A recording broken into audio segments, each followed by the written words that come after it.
Hey guys, मैं गहना वशिष्ठ और आप सबका स्वागत है द गहना शो में। आज हमारी गेस्ट है सोनाली गांगुली। हाय सोनाली दी, आपका दिल से स्वागत है। Thank you so much. Sonali दी, मुझे एक बात बताएं, आज आप इंडस्ट्री में कितने सालों से हो? Almost 20 years. 20 ईयर्स हो गए। तो ये जैसे इंडस्ट्री, बाहर से लोग कहते हैं कि यहाँ बहुत ज़्यादा कास्टिंग काउच चलते हैं, कोई भी किसी को चूतिया बना के लेने के चक्कर में रहता है, तो ऐसे कुछ एक्सपीरियंस हमारे साथ शेयर करिए। हाँ, ऐसा तो बहुत होता है और मैंने ये चीज़ का सामना किया हुआ था। उस वक्त एक्चुअल में नई नई आई हुई थी, मुझे इस सब बारे में पता नहीं था। तो लोग बोलते जाते थे और मुझे बहुत गुस्सा आता था। और मैं क्या करती थी, सेकेंड डे ना मैं ड्रिंक का बॉटल कैरी करती थी और साथ में लेके जाती थी कि सामने वाले का सर फोड़ दूँ। ओहो! और आपका कभी किसी के साथ ऐसा हुआ कि आपने सच में किसी का सर फोड़ दिया हो? ऑलमोस्ट। हाँ। हाँ। उसके बाद मैं किसी से मिली, मेरे पहचान के मेरे दोस्त बने हुए थे।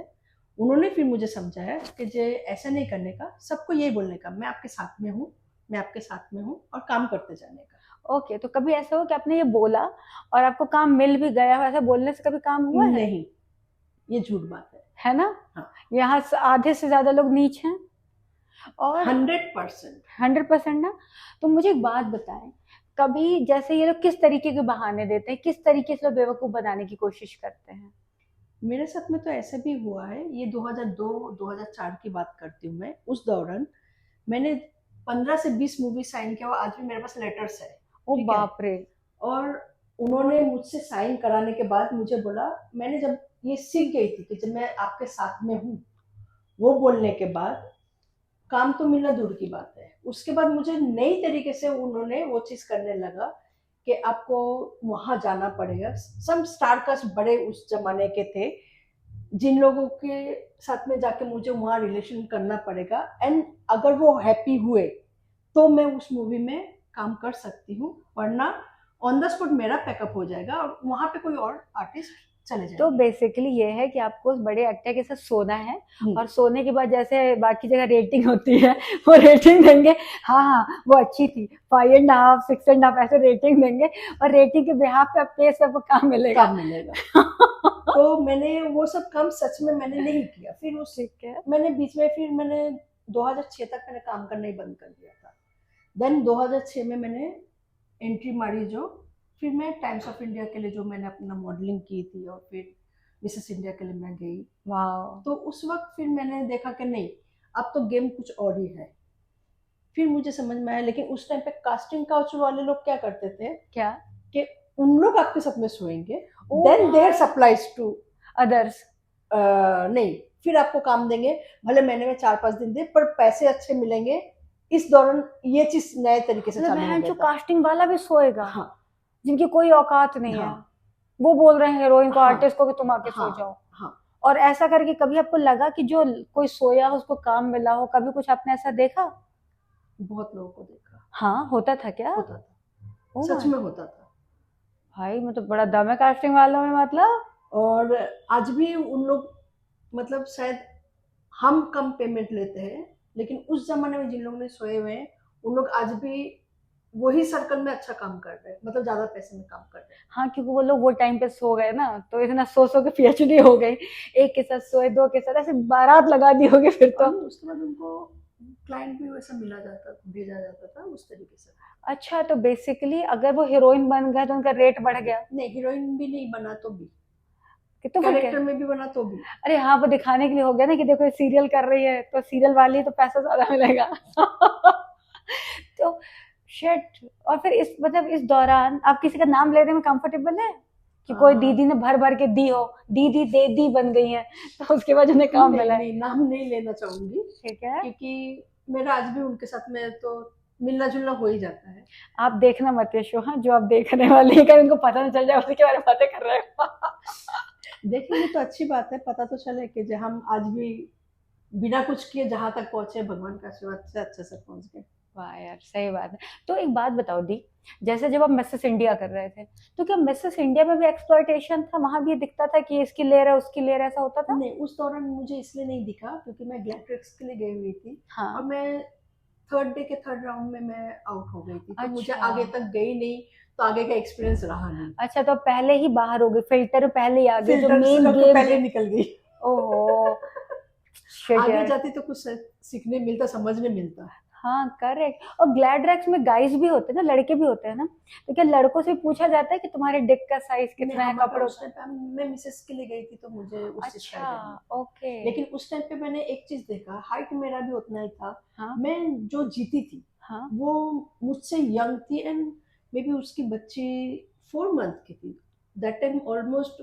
मेरी बच्ची 2006 में, मैं 93 का मेरा पहला बच्चा है बॉर्न। ठीक है। तो 2006 तक तो मेरा बच्चे बहुत बड़े थे। हाँ।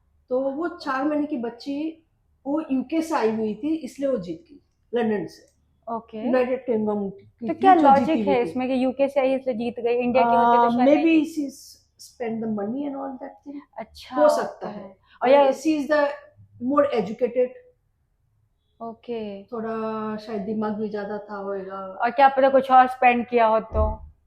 दैट इज, हाँ आई डोंट नो। कुछ भी हो सकता है कुछ ना। भी हो सकता है। तो दी मुझे एक बात बताएं, जैसे जो कास्टिंग वाले होते थे उन दिनों तो फोटो लेके झोले में घूमते थे, झोले में फोटो डाल के हवा घूमते थे, इन सालों की हिम्मत कैसे हो जाती थी? क्योंकि आपको पर्सनली उस जमाने में ना, आपको ऑफिस में कास्टिंग वाले लोग के ऑफिस में आपको जाना पड़ता था, बाकायदा आपको उधर जाके बैठना, फिर उन लोग पिक्चर उधर ही टेबल पे तैयार हो जाता था, खत्म भी हो जाता था। ठीक है, ऐसे कास्टिंग वाले थे, लेकिन उनकी पावर ज्यादा थी एक्चुअल में उस टाइम पे। हम्म। पावर उनकी ज्यादा थी कि उन लोग जहाँ पे भी बोलेंगे भेजेंगे तो काम मिलेगा ही मिलेगा।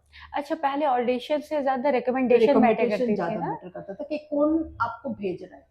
ओके। एंड इवन मुझे पता है, हाँ सीरियल में भी अगर कास्टिंग वाला आपको भेज रहा है तो लोग आपको जल्दी काम देते थे। हाँ, नहीं जैसा कास्टिंग भी, जैसे मैं एकता हम्म, कपूर के लिए जाती थी, ठीक है। कंटिन्यू में उनका मेरे ख्याल से 20 से 25 ऑडिशंस दी थी। तो उस टाइप पे उनका जो कास्टिंग वाला था ना, जो ऑडिशन स्पेशली लिया करते थे, एडविन करके मेरा दोस्त बना हुआ है आज भी। अभी एडविन जिंदा है? हाँ। ओके, बॉम्बे में तो मेरा, नहीं रह रहा नहीं ना? नहीं, बॉम्बे में नहीं है अभी, वो अपना गांव साइड में काम कर रहा है उस तरह पे।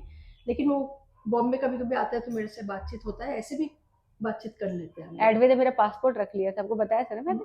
नहीं, अच्छा, मुझे मेरा नहीं पता। पासपोर्ट छुपा के रख लिया था। हाँ ओके, तो हाँ। एडविन के थ्रू से मैंने, मेरे ख्याल से 27 से 29 मैंने ऑडिशंस दी थी। ओके। हाँ, उस जमाने में मुझे 2-3 काम मिला था, लेकिन गुड लक मेरा एक था, मैं इसरानी के एंटरटेन इंटरप्राइजेस में गई थी।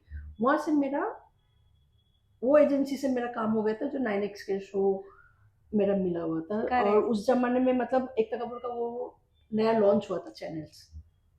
हाँ, 9X की ओनर थी अपनी इंद्रानी मुखर्जी, हाँ, और लेकिन उनके पति नाम पीटर सामने मुखर्जी। एकता कपूर का ही था ना, ओके क्योंकि ओके। ये सब एकता कपूर का ही शायद शोज हाँ था। हाँ करेक्ट, क्योंकि इंद्रानी ने बाद में अपना फेस रिवील किया, बाकी शुरू में एकता कपूर और शाहरुख हाँ वगैरह का सब चलता हाँ था। हाँ। ओके। तो दी मुझे एक बात बताओ, जैसे कि अभी आजकल क्या हो गया, जैसे आप गए तो कास्टिंग वाले पहले आपसे पूछते थे कि आप कंफर्टेबल हैं, बिकिनी फोटो मांगते थे, कैसे घुमाते थे, या डायरेक्ट पूछ लेते थे कि आपको सोना पड़ेगा तो ही काम देंगे, कैसे पूछा करते, क्या अप्रोच क्या होती थी नहीं नहीं, पहले? वो लोग सीधा बोलते थे कि आपको ऐसा ऐसा है, आपको कौन सा वाला चाहिए, मेरे साथ में सो के आपको आगे काम करना है, या बड़े पैमाने में आपको जाके उधर रिजेक्ट भी आप हो सकते हो। हाँ हाँ। आप उधर रिजेक्ट हो सकते हो, सीधा मुंह पे बोलते थे। तो मैं बाकायदा, सच में मैं बोलूँ, मेरा दोस्त बना हुआ है, एज अ प्रोड्यूसर है कोई है, हम्म। और उन्होंने मुझे बाकायदा, मैं बैंकॉक तक जाके वापस आई हूँ, सिंगापुर तक जाके मैं वापस आई हूँ, क्योंकि मैं गई एंड मतलब जाने के बाद मुझे ना वो फील नहीं हुआ कि मैं काम करूँ, वो ओके। चीज़ करूँ। तो मैंने पैसे रिटर्न यहाँ पे घर से मैंने बोला, इनको फ्लाइट का पैसा और वीज़ा का पैसा वापस कर दीजिए प्लीज़, और मैं रिटर्न आ गई। शर्ट। इवन मैं अबू धाबी में भी जाकर ऑन द स्पॉट वापस आई तो हूँ, सेम हुआ क्या चीज़ें। था अबू धाबी वाला जो मैटर था, वो कैसे क्या हुआ था, अब गई वापस अबू क्या हुआ? धाबी में तो ऐसा था कि जो मतलब जिनके साथ में मुझे शूट करना था, जिनके साथ में सोना था, उस बात की बात था। उससे पहले तो मुझे एयरपोर्ट में कोई ऑफिसर का मेरे पे दिल आ गया था, एंड वो उधर का सबसे बड़ा आदमी था। जैसा मुझे मालूम पड़ा, मैंने ऑर्गेनाइजर को सीधा बोला, मेरा पैसे यहाँ से वहाँ भर दो, और मैं सीधे रिटर्न आ और गई। तो आप यहाँ वहां पे क्या आप कोई डांस शो करने गए थे, किसके लिए गए थे? नहीं नहीं, मैं पहले गई थी शूट फिल्म विथ, का? हाँ, मूवी का शूट भी था, साथ में मेरा शो भी था। ओके ठीक तो है। मुझे दोनों में से कुछ भी करने नहीं मिला, उल्टा मैं मेरा पैसा भर दी और वापस आई। जो एडवांस लिया था उसका डबल मेरे को पे करना पड़ा।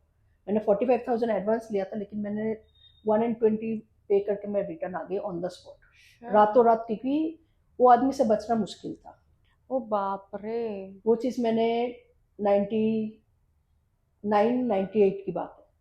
और वो टाइम पे शायद फोन होना भी बहुत कॉमन नहीं था, लोगों के पास फोन। 97 में तो मोबाइल लॉन्च हुआ था, तो तभी तो मोबाइल का यही नहीं था तो कुछ। टफ था यार, बहुत टफ था। औरतों के लिए उस समय पे सरवाइव करना बहुत टफ है यार। तो गाइस हम एक छोटा सा ब्रेक लेंगे क्योंकि सोनाली दी को बहुत गर्मी लग रही है और मैं चाहती हूँ कि वो एसी के सामने बैठ जाएं। तो हम 2 मिनट के बाद कंटिन्यू करेंगे। Okay, bye bye. Bye thank you, करिए। बाय।